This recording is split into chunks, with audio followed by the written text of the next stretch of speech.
What's going on, you guys? It's your boy Jake, your favorite investor, and in this video I want to show you exactly how this house flipping game is played.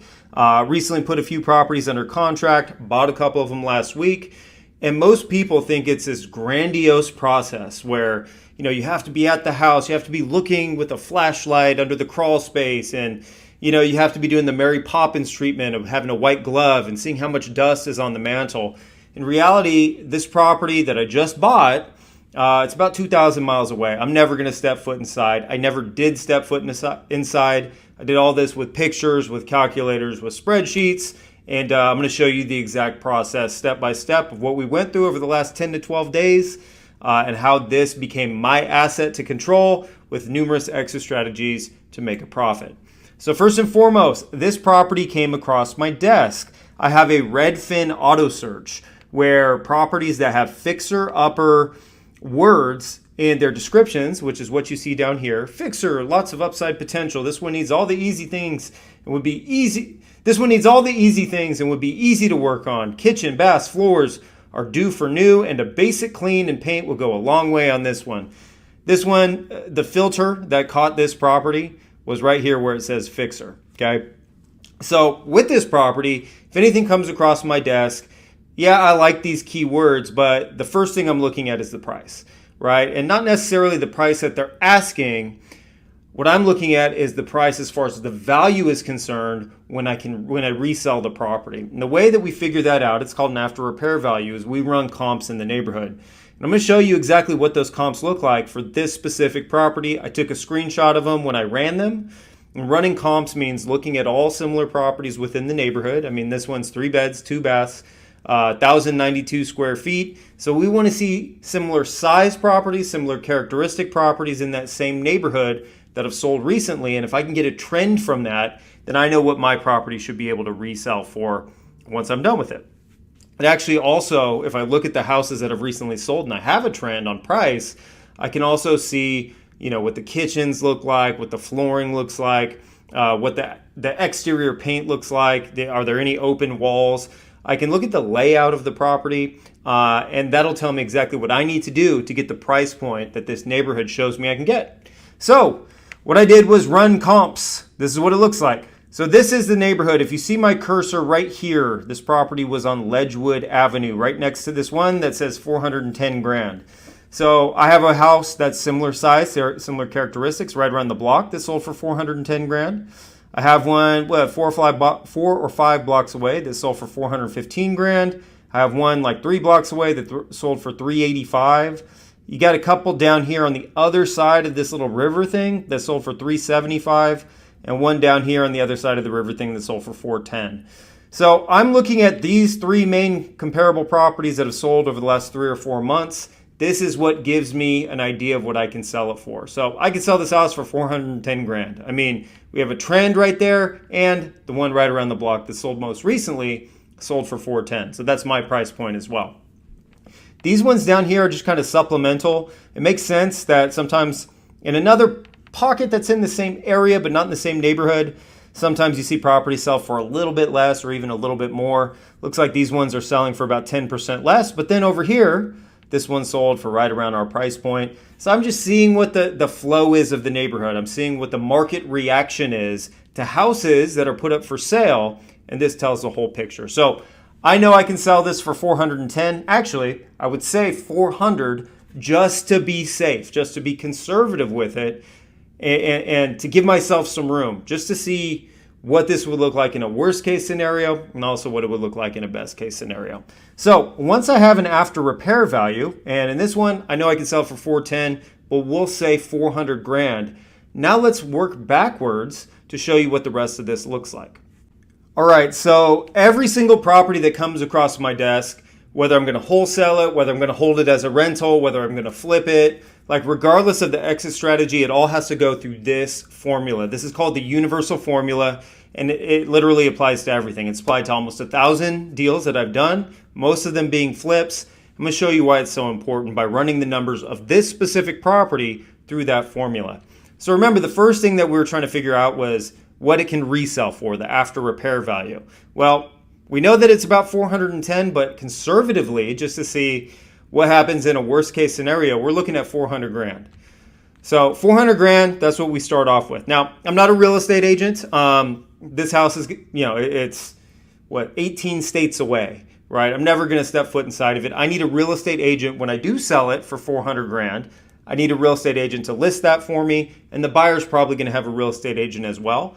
Typically, if both sides have a real estate agent, which that's what happens on the open market when we sell to get our highest price points, typically the seller, once the property sells, out of that 400 grand, a commission, a percentage comes out of it, and that's paid to each agent. Typically, it's about 5% total that they split in half. So 5% of $400,000 is $20,000. So 10 grand goes to one agent, 10 grand goes to the other agent if I sell it for 400 grand. On top of that, we have what's called seller's closing costs, which is title fees, escrow fees, all that kind of stuff. It's a third party.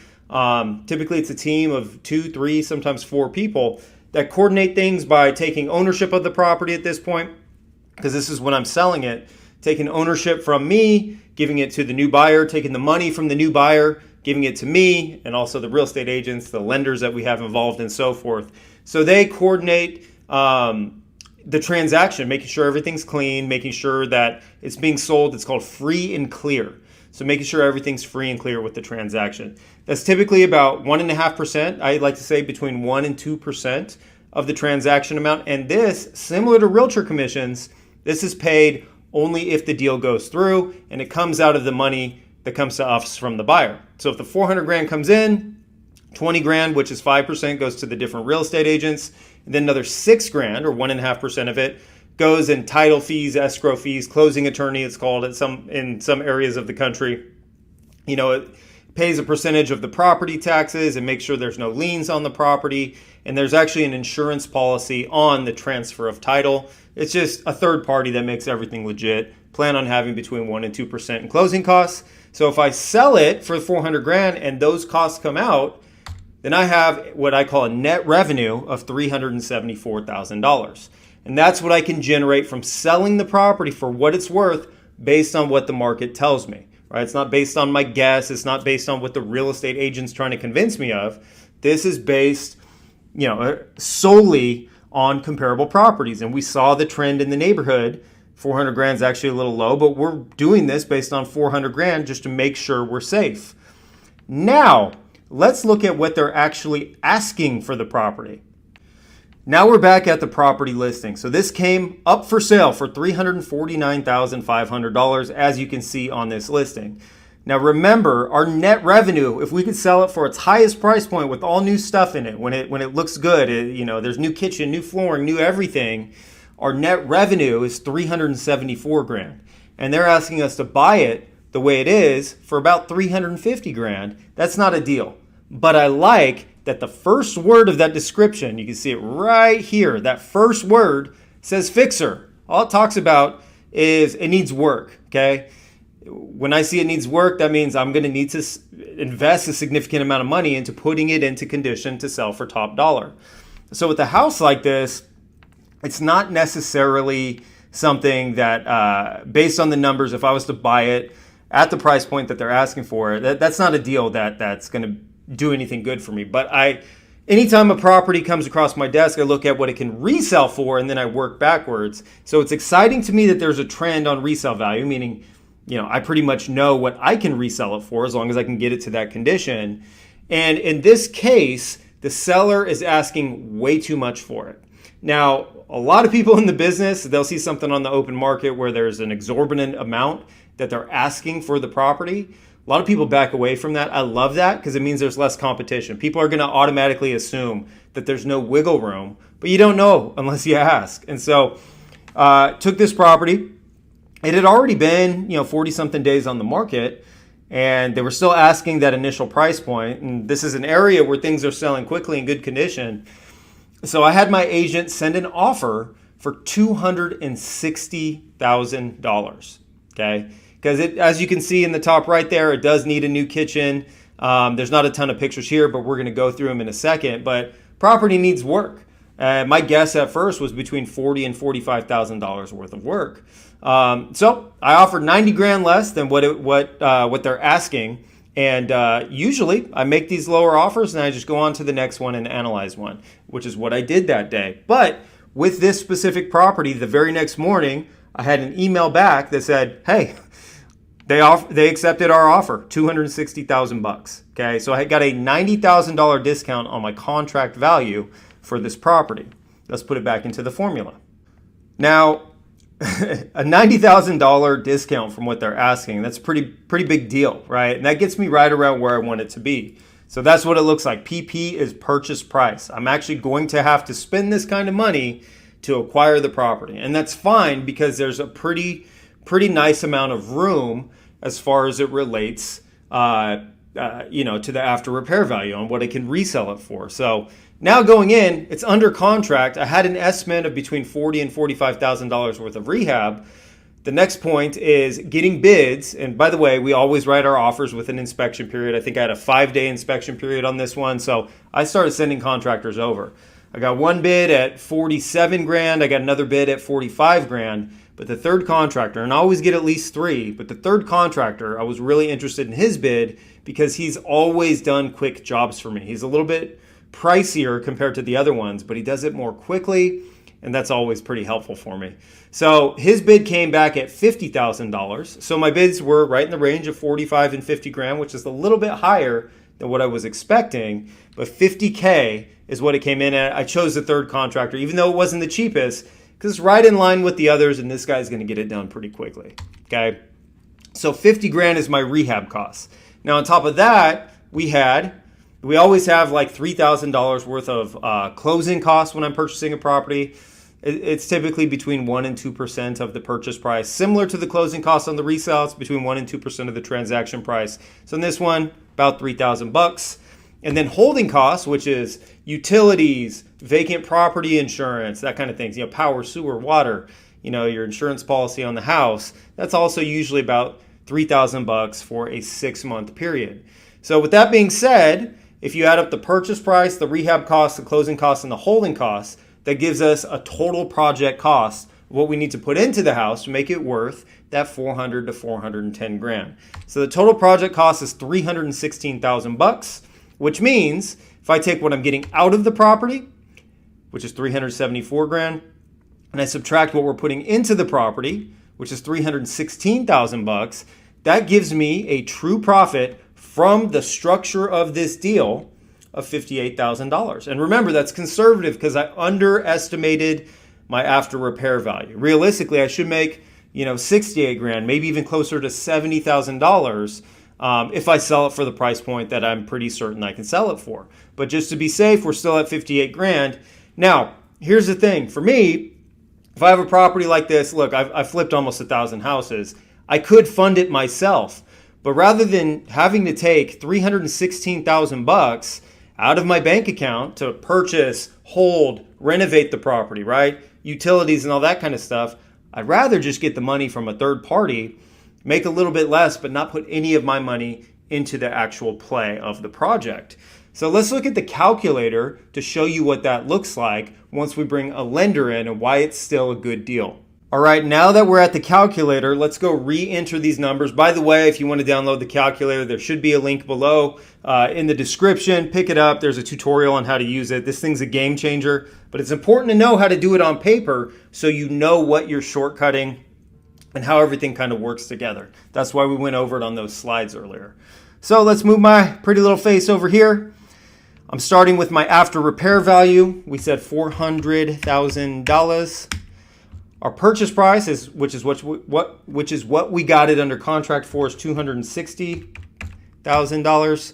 Our rehab budget, $50,000. It was actually $49,500, but I just rounded it up. Closing costs estimated is $3,000. Holding costs estimated is $3,000.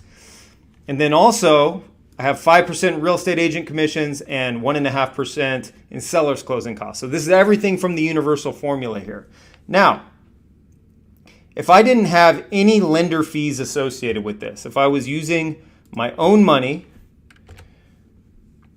remember, about $58,000. This actually makes me look really smart because $58,000 on the dot. Okay, if we sold it for $400,000 and we used our own money. Now, if we sold it for $410,000 with the same structure, it'd be $67,350. If we sold it for $415, remember there's a comp that sold for $415, we'd be able to make $72,000. So I'm looking at between $50,000 and $75,000. That's very good, especially because I'm not doing the work. I'm not the real estate agent that's selling the house. I'm not the contractor. The only thing in this scenario would be me being the lender, but I ain't the lender because I'm bringing somebody else to do it. Let me show you what that looks like. Now, I sent this over to a few different lenders and I said, hey, Mr. Lender, Mrs. Lender, this property, if you look at these comparables, I could probably sell it for $410,000, maybe $415,000, but I'm going to be conservative and say $400,000. I want you to look at it from that standpoint too. So 400 grand, conservative. The lenders like that when I'm not trying to overestimate or stretch or reach on what I can resell it for. I'm showing a smaller value than in real life. But then I say, and check out my contract. Got it under contract for $260,000. Side note, that's $90,000 off of what they're asking for the property. I got 3 rehab bids. I'm picking the highest one at $49,500 or $50,000. Closing costs $3,000, holding costs $3,000. Look how good this deal is. And so what lenders do is they'll go and look at it, and typically they will propose to give you a loan as a percentage of what that after repair value is. Some of them say, hey, we'll give you 70% of the after repair value, or we'll give you 65% of the after repair value. So the guy that I went with gave me 70% of the after repair value. He gave me an interest rate of 9%, which is, that's 9% annual, and it's payable every month. Okay, so I got 6 months of payments at a 9% annual interest rate. So if it actually only takes half a year, then I'm paying 4.5% interest for the use of the guy's money. Now, that total loan amount is $280,000. That's 70% of the $400,000 after repair value. They're giving me $280,000. But remember, my total project cost is $316,000. So right there, I need to come up with an additional $36,000. But in addition to that, I have to pay that interest rate over the course of 6 months, which that totals out to $12,600. So if I truly don't want to put any of my own money into this deal, I need to borrow that $36,000 from somebody, as well as the $12,600 in interest payments going to the first lender. So I partnered with a second lender they're called gap funders, to bridge that gap. That second lender is giving me $48,600, as you see right here. And that lender is charging me a 12% annual rate of return. That's 1% per month for the use of those funds. And the cool thing about it is with gap funders, you typically don't have to pay them their money back or any interest until the deal sells. And when the deal sells, it says, okay, here's your $48,000 back, plus how many months was it? Okay, 6 months. You get your six months of interest on top of that. We call that a deferred payment or accrued interest. So at 12% interest rate, this is what everything looks like. If I sell it for $400,000, all these numbers come out perfectly, and it takes 6 months. We sell it for that $400 price point. I will make a net profit of $42,484. And on any deal that comes across my desk that looks like this, where it has a trend of properties that can sell for the right price point, the consistent price point where we know exactly what we can sell it for because the neighborhood trend essentially proves that.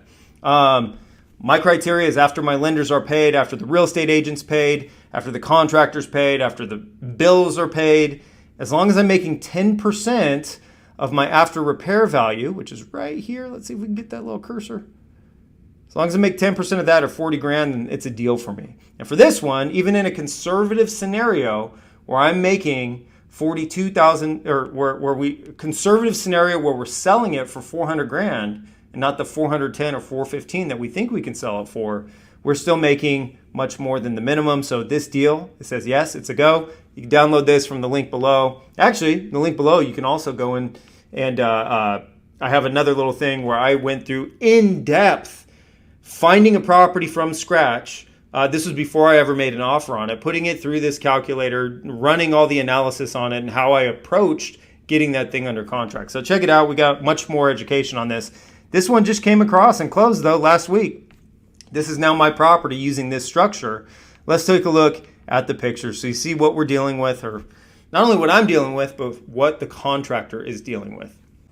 All right, here we go. So that is the garage. Garage door is going to need to be replaced or just ironed out is what I call it. So you can't see any of the dings in there. Doesn't look that great because the siding on the house doesn't look that great, but that's going to be sanded down and replaced where it needs to be.